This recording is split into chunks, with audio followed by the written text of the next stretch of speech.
नमस्कार प्रिय छात्रों। आज की इस ऑनलाइन क्लास में आप लोगों का स्वागत। दीपावली के इस पंच दिवसीय त्यौहार के बाद की जो ऑनलाइन क्लासेस हैं वो हम प्रारंभ करते हैं। मुझे उम्मीद है कि आप लोगों ने दीपावली का त्यौहार बड़ी सुख शांति से और बड़े हर्षोल्लास के साथ में मनाया होगा।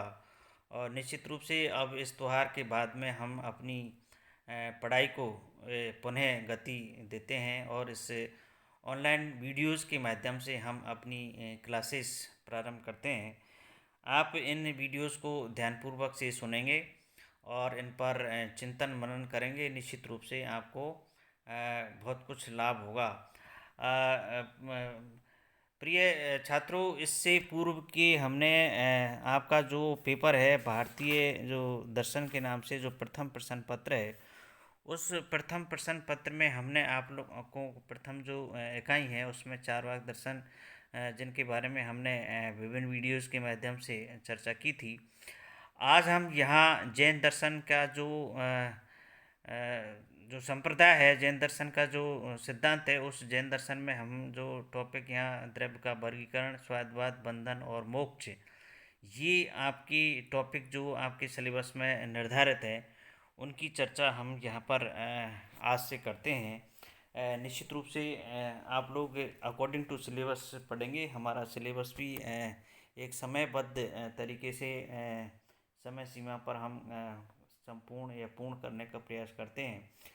तो जैन दर्शन का जो सिद्धांत है या जैन दर्शन है, हमने जो आप लोगों को पूर्व की प्रारंभ वीडियोज़ में बताया था कि भारतीय दार्शनिक परंपरा में कुल मिलाकर के 9 स्कूल्स है जिनका हम अध्ययन करेंगे।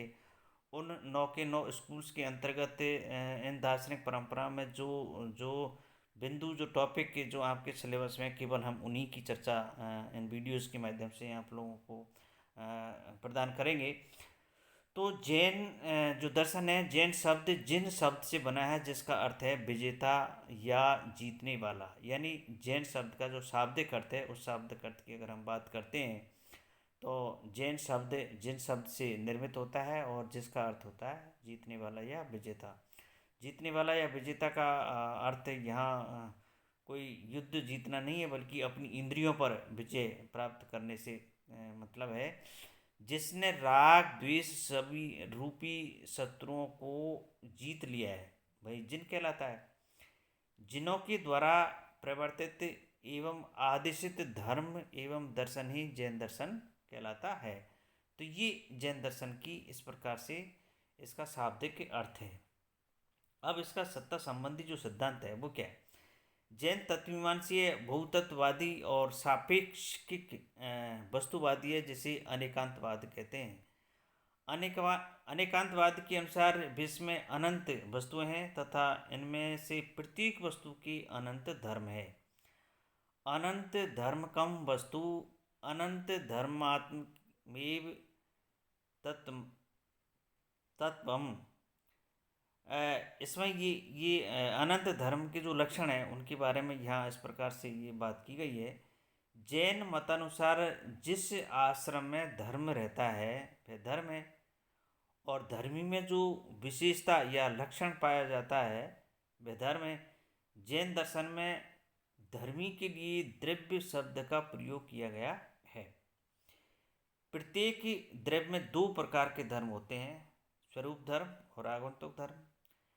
स्वरूप धर्म वस्तु के आवश्यक, अनिवार्य, अप्रत्यक्ष एवं नित्य धर्म होते हैं। जैसे चेतना जीव का स्वरूप धर्म है। स्वरूप धर्म किसी वस्तु का जो होता है वो उसके निहित होता है, यानी उसका स्वरूप धर्म का तात्पर्य है कि उसके अंदर ही रहता है, उससे बाहर नहीं होता, अनिवार्य रूप से उससे अप्रत्यक्ष नहीं किया जा सकता, नित्य होता है। और आगंतुक धर्म द्रव्य के परिवर्तनशील धर्म है, जैसे इच्छा, संकल्प, सुख, दुख आदि। जैन दार्शनिक स्वरूप धर्मों को गुण तथा आगंतुक धर्मों को पर्याय की संज्ञा देते हैं। तो जैन दर्शन के अनुसार दो प्रकार की बातें, गुण और पर्याय की जब हम बात करते हैं तो गुण इसका स्वाभाविक यानी स्वरूप धर्म है, और पर्याय इसका आगंतुक धर्म है। आगंतुक धर्म का मतलब है ये परिवर्तनशील है, बाहर से आरोपित होता है। तो ये इस प्रकार से यहाँ इनकी अंतर को स्पष्ट समझना चाहिए। इस प्रकार जैन दर्शन के अनुसार द्रव्य हैं जिसमें गुण और पर्याय पाए जाते हैं। गुण पर्यायबद्ध द्रव्यम, अर्थात जिसमें गुण और पर्याय दोनों होते हैं वह द्रव्य कहलाता है। जैन दर्शन के अनुसार द्रव्य सत है। सत वह है जिसमें उत्पाद, व्यय, ध्रुव, नित्यता, ध्रुव का मतलब नित्यता, ये तीनों धर्म होते हैं। उत्पाद यानी जिसकी उत्पत्ति होती है, व्यय मतलब नष्ट जो होता है, और ध्रुव जो नित्यता होते हैं, जिसमें नित्यता होती है। तो ये तीनों दो धर्म हैं वो द्रव्य में पाए जाने चाहिए। जैन मतानुसार सत्य के स्वरूप में अद्वैत वेदांत और बौद्ध दर्शन का मत एकांतवादी है। जैन दार्शनिक ये कहते हैं कि अद्वैत वेदांत का और बौद्ध दर्शन का जो मत है वो एकांतवादी है। वस्तु के किसी एक पक्ष, भाग या अंश को उसका संपूर्ण स्वरूप स्वीकार करना एकांतवादी दृष्टि है। यानी एकांतवादी दृष्टि में है जो किसी वस्तु के एक पक्ष को स्वीकार करता है। शंकर सत्य को त्रिकाल में अबाधित के रूप में लेते हैं। बौद्ध अर्थ क्रिया कारित्व को स्वीकार कर सत्य को परिवर्तनशील मानते हैं। अर्थ क्रिया कारित्व का मतलब जो परिवर्तनशील होता है। तो जैन दार्शनिक, अब ये दो प्रकार के जो मत हैं, एक तो बौद्ध दार्शनिकों का और एक अद्वैत वेदांत का। अद्वैत वेदांत का नित्यता है और बौद्ध दर्शन का परिवर्तनशील है। तो जैन दार्शनिक के मत के लक्षण में इन दोनों पक्षों को स्वीकार करते हैं। यानी जैन दर्शन में वेदांत दर्शन और बौद्ध दर्शन दोनों के लक्षण एक साथ पाए जाते हैं।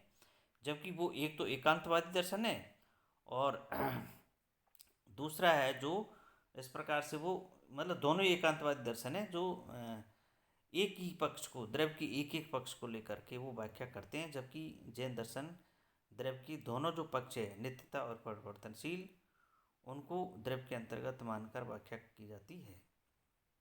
जैनों के अनुसार द्रव्य गुण की दृष्टि से नित्य होता है और पर्याय की दृष्टि से उत्पत्ति और विनाशशील भी होता है। यानी द्रव्य नित्य भी है और इसकी उत्पत्ति भी होती है और विनाश भी होता है। जैनों के अनुसार द्रव्य एक गतिशील यथार्थता है जिसकी तीन विशेषताएं हैं: उत्पत्ति, विनाश एवं नित्यता।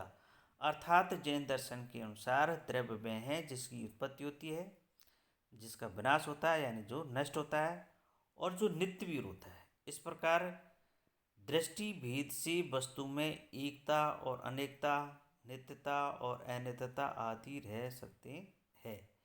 तो ये इस प्रकार से जैन दर्शन द्रव्य सिद्धांत की व्याख्या की करते हैं। जैन दार्शनिक के समस्त द्रव्यों को दो भागों में विभक्त करते हैं: अस्तिकाय और अनास्तिकाय।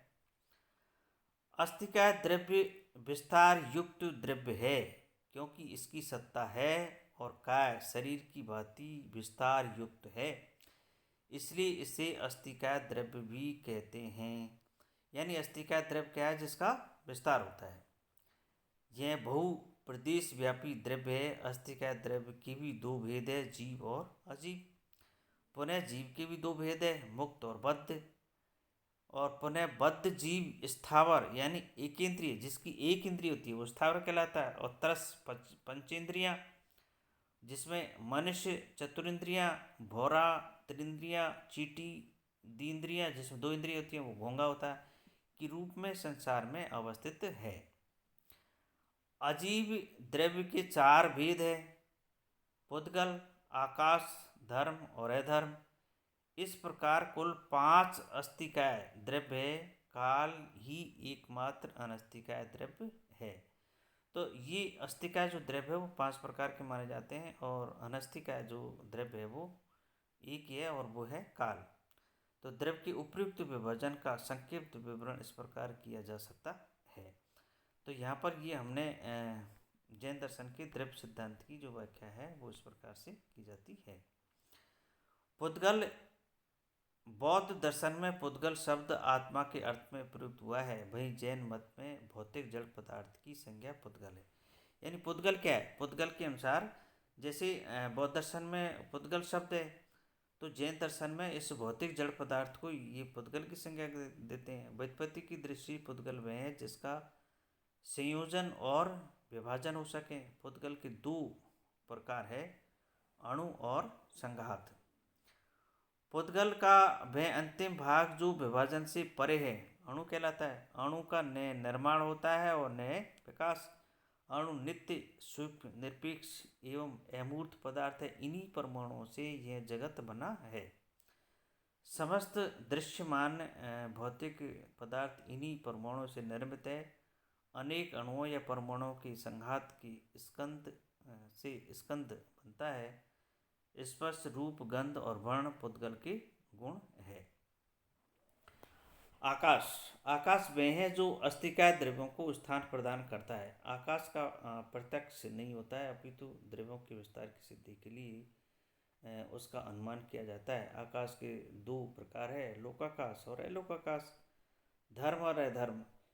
जैन मत में धर्म और अधर्म की कल्पना जीव और पुद्गल की गति और स्थिति में सहायक धर्म के रूप में की गई है। धर्म ने तो गति युक्त है, न ही गति प्रदान करते हैं। जिस प्रकार जल मछली की गति में सहायक है, उसी प्रकार धर्म भी जीव आदि द्रव्यों की गति में सहायक होता है। अधर्म धर्म का विपरीत है, यह द्रव्यों के विश्राम और स्थिति में सहायक होता है। काल। जैन मत में काल को एकमात्र अनस्थिकाय द्रव्य माना गया है। यह एक अखंड एवं निर्वय द्रव्य है। द्रव्यों की क्रियाशीलता, परिवर्तन, प्राचीनता, नवीनता आदि की व्याख्या काल के आधार पर की जाती है। काल की सत्ता के अनुमान के आधार पर सिद्ध होता है। काल के दो भेद है, व्यवहारिक और पारमार्थिक। तो ये इस प्रकार से जो है हमने यहाँ पर जैन दर्शन की द्रव्य सिद्धांत की जो बात की है वो बात की है। जीव और अजीव की हम चर्चा अगले वीडियो में करेंगे। आज के इस वीडियो के अंतर्गत हमने जैन सिद्धांत की शाब्दिक अर्थ और उसकी जो द्रव्य जो सिद्धांत है उस द्रव्य सिद्धांत के बारे में आप लोगों से चर्चा की है। धन्यवाद।